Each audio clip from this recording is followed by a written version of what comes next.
E aí, tá gostando dos relatos? Então o que você acha de deixar um like aí no vídeo, hein? Gosta dos relatos? Deixa o seu like, mesmo que seja nos cortes.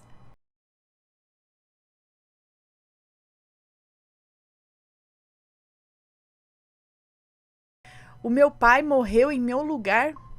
Será? Oi, Ana, tudo bem? Olá, assombrados. Eu tô amando esse canal porque eu me sentia tão sozinha e é tão libertador contar para mais pessoas sobre as coisas que acontecem comigo. Hoje ouço os relatos aqui no canal e me sinto acolhida de alguma forma por saber que muita gente passa por isso. Muito obrigada, Ana, por facilitar a comunicação entre todos nós. Ouvir esses relatos me lembra muito meu pai. Vamos lá. Ana, todos os nomes estão trocados e eu vou me chamar de Maria. Meu nome é Maria, tá tudo trocado os nomes, ok?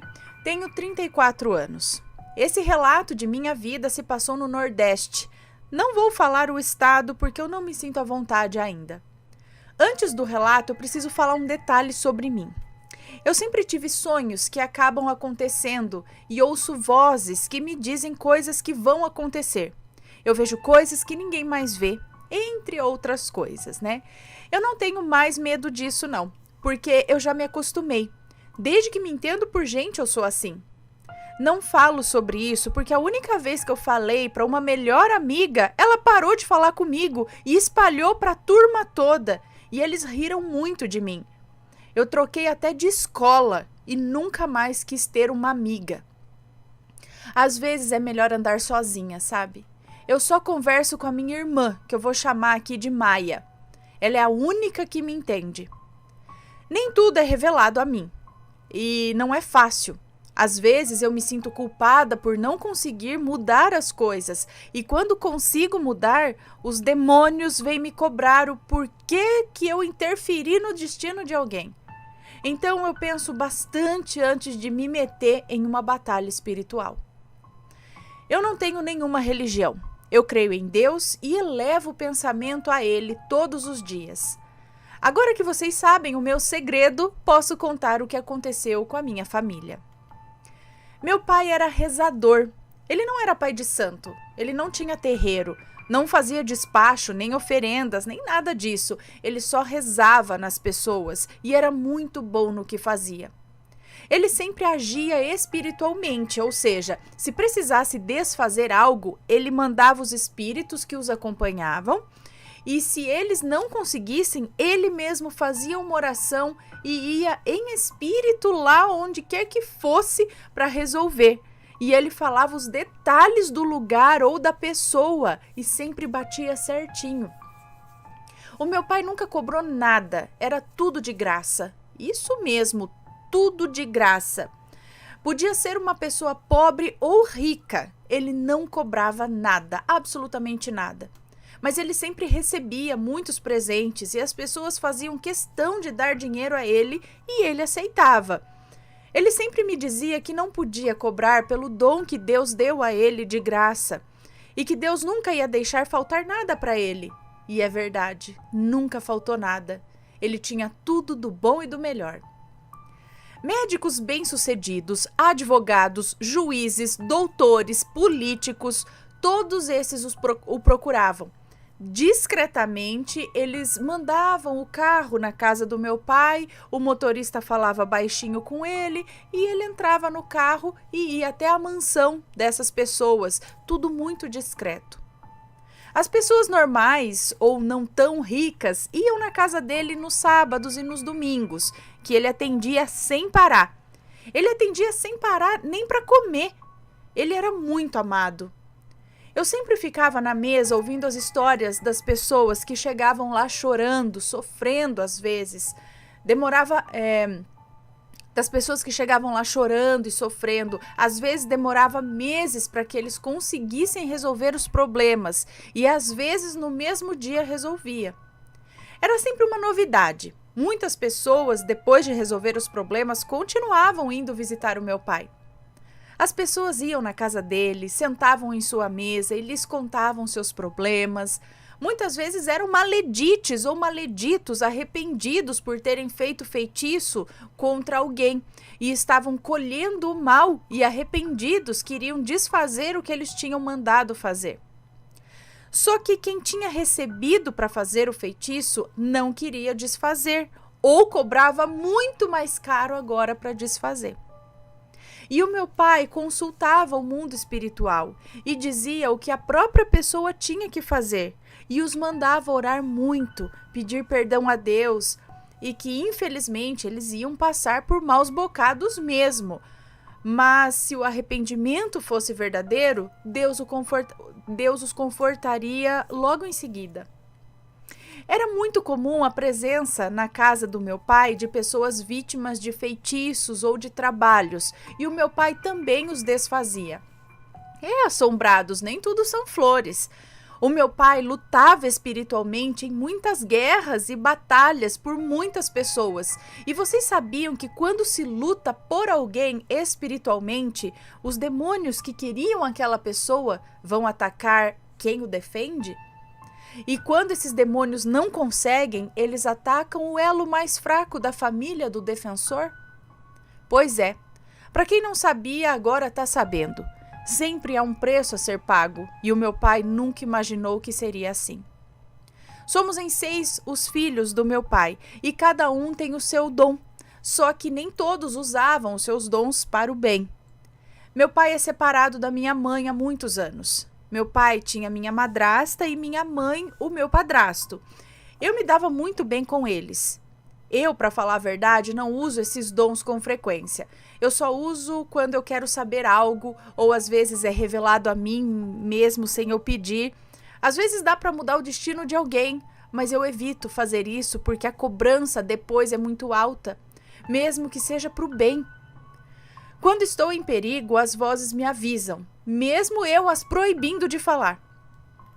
Minha irmã mais velha, que vou chamar aqui de Mel, ela nunca gostou de mim, que eu sou a mais nova, né? E nem da Maia, que é a do meio. Mel sempre tentou nos manipular, mas nunca conseguiu. Eu e Maia sempre fomos muito próximas, uma protegia a outra. Maia sempre foi a minha confidente e acho que isso deixou a Mel com ciúmes. Isso a incomodava tanto que ela se tornou uma maledite na minha vida. A Mel me culpava por tudo. Tudo que era meu, ela queria. Ela tinha um namorado, e vou chamá-lo aqui de Jota. Mel queria o meu namorado a todo custo. E o Jota queria namorar a Maia, nem que fosse à força. Como? Peraí. A Mel tinha um namorado, é isso? O namorado da Mel queria namorar a Maia? Bom, Mel e Jota eram muito malvados e, por ironia do destino, Maia, eu e Jota trabalhávamos no mesmo lugar. Até que a Mel fez amizade com os donos do lugar e conseguiu tirar eu e Maia do emprego e foi trabalhar no nosso lugar. Ela dava em cima do meu namorado e conseguiu que nós terminássemos. Eu nunca tive raiva dela, eu tinha pena por ela não conseguir ser feliz nunca. Quando eu perdia algo para Mel, eu chorava, me conformava e ia em busca de algo melhor. Eu acho que foi por causa disso que a cada dia ela tinha cada vez mais raiva de mim. Eu acho que ela queria que eu brigasse, que eu gritasse, sei lá. E eu até hoje não a entendi. Bom, deu para vocês perceberem que a Mel não estava de brincadeira. Ela queria tudo que era meu, tudo que eu tinha. Ela matou meu cachorro e meu gato com veneno de rato. Ela colocou a nossa mãe contra mim e contra a Maia. Minha mãe sempre fingiu não ver nada do que ela fazia e também culpava eu e Maia por tudo.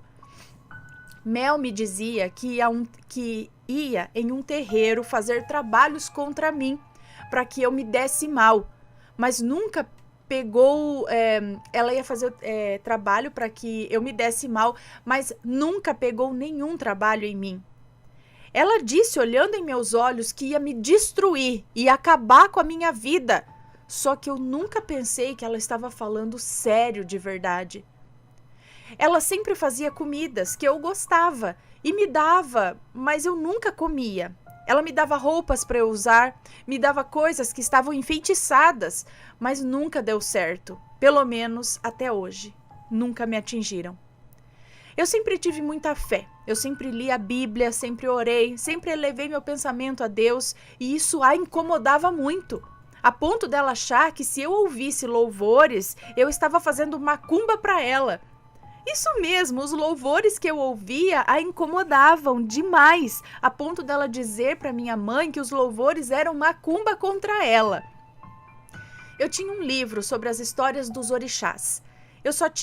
Só tinha história mesmo de como um orixá era apaixonado por por outra, sei lá, orixá, e traiu ela com outra por vingança, uma cortou a orelha da outra e por aí vai, história dos orixás. Comprei na livraria e até ofereci para ela ler, porque ela sempre gostou desse tema também, mas ela fez minha mãe pegar o livro e jogar fora. Eu sempre me interessei por coisas esotéricas, tipo pedras, de signos, essas coisas. E mais uma vez minha mãe jogou tudo no lixo porque a Mel pediu. Minha mãe era totalmente manipulada pela Mel. Se a gente varresse a casa de noite, para ela era um trabalho contra ela. E se deixasse a vassoura atrás da porta, ela nem entrava dentro de casa. Eu e Maia ríamos da paranoia da Mel. Porque eu e Maia nunca fomos em nenhum terreiro ou fizemos feitiço, nem nada disso. Nós só rezávamos e orávamos a Deus, só isso. E foi assim que se passaram 9 anos da minha vida. Dos 15 aos 24 anos, eu chorei muito no meu quarto, sem entender por que ela era assim. Eu poderia ter perguntado às vozes, mas eu nunca incentivei as vozes a falarem em minha cabeça. Ou poderia pedir para ver em sonho, mas tudo que você pede tem uma consequência. E se eu pedisse e isso me fizesse ter raiva da minha irmã? Entende? A raiva é um sentimento que traz junto doenças, energias negativas. Você acaba baixando sua vibração e eu acabaria vendo os demônios de novo. E isso eu não queria. Porque eu já tinha lutado tanto para não ver mais, para conseguir elevar a minha vibração, e isso tudo eu aprendi sozinha. E essa parte dos demônios fica para um outro relato, tá?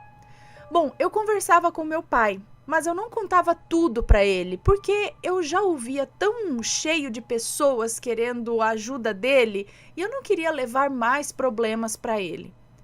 Quando eu não aguentava mais e conversava com ele, ele só me dizia que ele também tinha passado por isso com os irmãos dele e que já isso ia passar. Que era uma experiência de vida, que a vida estava me ensinando coisas que eu não aprenderia na escola. Eu acho que ele dizia isso porque ele amava tanto a gente, né, os seus filhos, que ele não sabia como resolver. Acredito também que como ele era nosso pai biológico, não era revelado tudo a ele, porque nem tudo o mundo espiritual nos revela, mesmo que você peça. Se não for permitido, não é revelado. E acho que foi esse o caso. Ele não sabia o que realmente estava acontecendo. Eu acho que ele me ouvia e ouvia a Mel, que sempre soube manipular, se mostrando calma, falava manso. Quem olhasse para ela não diria que ela era tão má. Até hoje em dia ninguém diz. Quando eu tinha 23 anos, em 2012, eu tive um sonho, que na época eu não entendi. E todo sonho que eu não entendia, eu contava para o meu pai, que me ajudava a decifrar. E ele falava, vamos destrinchar esse sonho. O sonho eu lembro até hoje, cada detalhe. Eu nunca vou esquecer. Sonhei que eu entrava em um galpão e lá estavam as coisas da Mel e do Jota. Lá encontrei uma caixa de sapatos.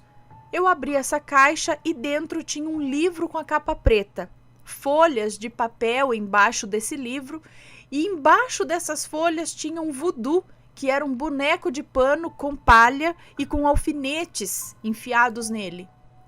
Eu pegava a caixa, tirava o que tinha dentro e desfazia o feitiço. Quando eu estava saindo do galpão, eu levava a caixa vazia comigo para mostrar para o meu pai. Minha mãe aparecia, brigava e gritava muito comigo. Eu olhava para frente, via o meu pai sentado na cama, olhando para o chão, sem se mover e sem conseguir falar. Aí eu olhei para o lado esquerdo e vi a Mel e o Jota com um outro homem. Acredito que seja quem fez o trabalho. Os três me olhavam com olhares sombrios. Foi quando a caixa caiu da minha mão e saiu de dentro dela mais um voodoo. Ou seja, eram 2 feitiços e eu só desfiz um. O outro continuava intacto. Quando acordei, eu não conseguia entender nada. Fui para a casa do meu pai, contei tudo para ele e dessa vez ele não destrinchou o sonho comigo. Ele só disse assim: não pense mais nesse sonho, vai ficar tudo bem. E eu achei estranho, ele nunca tinha dito isso para mim. Mas fiquei pensando no sonho em segredo, sem falar dele para mais ninguém. Eu não conseguia tirar esse sonho da cabeça porque as vozes me diziam que algo ia acontecer, mas eu não tinha experiência suficiente para decifrar um sonho desses sozinha. Era o meu pai que sempre me ajudava. Bom, os meses foram passando e o meu pai me ligava mais vezes do que de costume, para que eu fosse lá passar o fim de semana na casa dele. E chegando lá, minha madrasta comentava que ele tinha feito um plano funerário. Mas na época todo mundo estava fazendo um plano funerário. Ele começou a dar instruções para minha madrasta de como proceder quando ele morresse.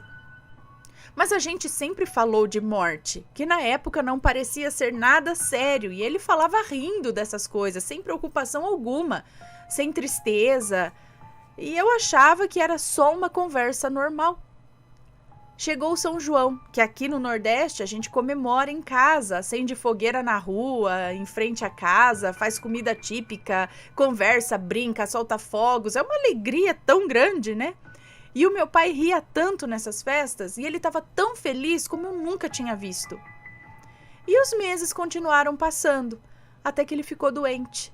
Eu não me lembro o mês que isso começou, mas toda vez que eu ia lá, ele estava pior. E ele não queria ir para o hospital.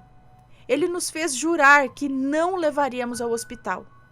Os médicos amigos dele foram lá, receitavam remédios para ele, mas pediam para ele fazer exames, porém ele não fazia de jeito nenhum.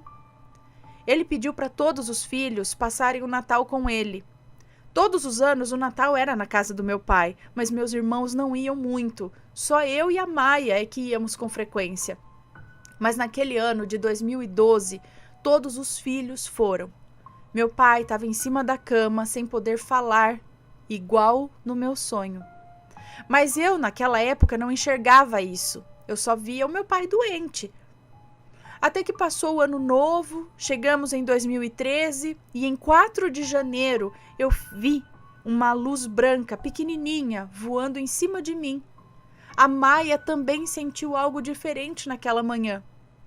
Eu me arrumei rápido e fui para a casa do meu pai. Quando eu cheguei na metade do caminho, era 2 horas para chegar na casa do meu pai. Quando eu cheguei na metade do caminho, minha madrasta me ligou. Perguntou onde eu estava. E quando eu respondi, ela disse chorando e muito triste: "Não venha para cá não. Fique aí onde você está, que alguém vai passar aí para te pegar de carro, porque o seu pai faleceu hoje de manhã. O SAMU constatou morte cerebral. Ele faleceu dormindo." Aí o meu mundo caiu. Eu chorei tanto, eu não entendia como isso aconteceu. Eu nunca achei que ele morreria. Ele sempre feliz, nunca deixou a gente perceber que aquilo era grave. Eu achava que ele ia melhorar. Fui pro velório, eu nunca gostei de abraçar ninguém porque a depender da energia da pessoa eu sinto, sabe? E foi uma tortura aquelas pessoas me abraçando, cada abraço doía em mim, eu não sei explicar o que eu sentia. Eu não sei qual palavra usar, eu só sei que me fazia mal. Chegou a hora do enterro, eu muito triste, todos os meus irmãos, parentes e amigos muito tristes, sem nem conseguir acreditar no que estava acontecendo, e estava tão cheio aquele lugar. Foi quando chegamos no cemitério que eu me dei conta de que não tinha volta, porque no velório ele parecia que estava dormindo. Enquanto eu andava atrás do caixão, tão triste, tão para baixo, eu sentia como se tivesse alguém puxando meu cabelo. Eu sentia muitos arrepios, Mas nada daquilo me assustava, porque doía tanto perder quem eu mais amava que nada ao redor chamava minha atenção. Assim que a gente chegou em casa, minha mãe começou a gritar e a brigar. Começou a pôr um inferno, começou o pior inferno, porque eu e a Maia não tínhamos mais o nosso pai para nos defender. E foi assim, muito doloroso. Minha mãe foi morar na casa do meu padrasto, a Mel se mudou com o Jota para outro bairro, meus outros irmãos também saíram de casa para viver suas vidas. Só ficou eu e Maia na casa que os meus pais haviam comprado quando eram casados. Minha madrasta morava em outro bairro com o meu pai, mas foi passar uns dias no interior. Eu ainda não trabalhava, eu fazia enfermagem. A Mel também estudava administração. Passamos fome juntas, ninguém nos ajudava. A Mel ou a Maia? Não sei. Passamos fome juntas, ninguém nos ajudava. Acho que é a Maia, né, que ela fala. Até que uns meses depois da morte do meu pai, conseguimos empregos e as coisas começaram a melhorar. Só depois que ele faleceu, eu entendi o sonho. Mel e Jota supostamente fizeram algum trabalho para me atingir. Eu falo supostamente porque eu não tenho provas concretas. É a minha palavra contra a dela. Mas ela mesma falava que ia me destruir e que fazia trabalhos contra mim. Meu pai ficou igual ao sonho, na cama, sem conseguir falar. E minha mãe brigou tanto com a gente, sem motivo, também igual ao sonho. Depois da morte, o meu pai sempre ia nos visitar em sonho. Sempre mostrava o que ia acontecer e isso era uma alegria tão grande. Ele sempre estava tão bem nos sonhos, tão feliz, mas só foi por alguns dias e depois foi ficando cada vez mais raro vê-lo em sonho até que nunca mais o vi. Essa parte da minha vida me emociona tanto e eu me sinto culpada por não ter entendido o sonho na hora certa e fico me perguntando se o meu pai morreu no meu lugar. Se era para eu morrer e ele acabou pegando para ele, tipo aceitando essa carga para ele, para eu não morrer e a Mel ser absolvida de qualquer culpa. Mas o meu pai entendeu e nunca me falou o significado e foi nos preparando silenciosamente para o dia de sua morte. Eu sinto muito a falta dele, mas Deus sabe todas as coisas. Eu até hoje tenho esses sonhos, ouço as vozes, vejo coisas e outras coisas. Eu vou contar mais partes da minha vida e mais experiências com as coisas espirituais. Talvez ajude alguém de alguma forma. Bom, Ana e Assombrados, muito obrigada por serem meus mais novos confidentes. É tão bom desabafar. Há mais de 20 anos que não tenho nenhum amigo ou amiga para quem eu possa dividir a minha história. Só a Maia, que me ouve, e eu a amo muito. Temos uma ligação muito forte, graças a Deus. Beijos e até a próxima. Um beijo para você, muito obrigada. Então, nesse caso, a Maledite seria sua irmã. E ela teria jogado um trabalho para você e o seu pai, na verdade, ele entendeu o sonho, ele estava entendendo tudo, ele interferiu, ele tentou te salvar e ele que foi acometido por isso e ele ficou quieto porque ele não queria condenar nenhuma irmã nem outra. Talvez ele soubesse de mais coisas, mas era um momento de calar e ele sabia o que ia acontecer. Gente do céu! E será que a sua irmã não desconfiou, não pensou em nada disso? Porque ela já disse que ela tem sonhos, tem revelações, isso que lá. E esse sonho foi estranho. Como vocês puderam ver, mostrou essas coisas. Seria só um sonho? Ou realmente algo foi mostrado a ela? Que é para ela não entender, mas o pai dela entendeu e sabia do que estava acontecendo. Deixem suas opiniões, deixem seus comentários, sempre com respeito, por favor. E a gente se vê num próximo relato. Fui! Me conta, gostou do relato? Então o que você acha de deixar um comentário aqui embaixo, sempre com respeito, por favor. Além do like, é claro.